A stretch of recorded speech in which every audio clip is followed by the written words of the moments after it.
Usually rhubarb is very soft when it has been prepared or cooked, and this recipe is a little bit different. It's sweet pickled rhubarb. This is officially the most simple rhubarb recipe I know. It has very few ingredients and take no time. There's practically no cooking. The difference between this and other types of rhubarb preparation is that the rhubarb is crunchy and fresh when you eat it, and it's not soft at all, and it's really good, and you have to try it. I make it like this.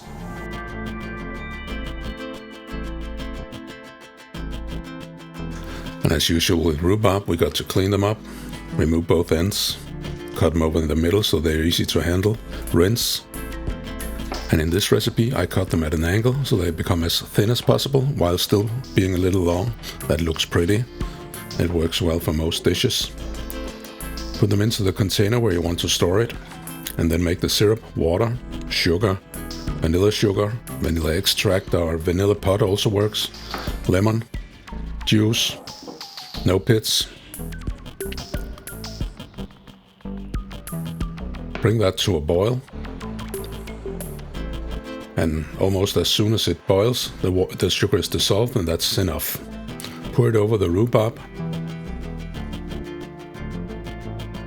press it down, or press the rhubarbs down, and that's it.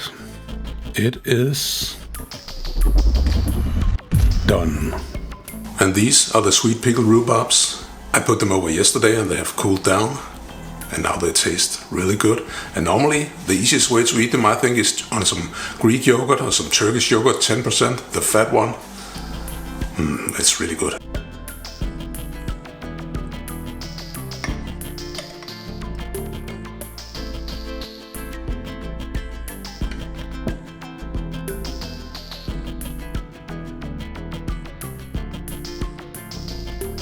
And this is what I'm talking about. Listen to this.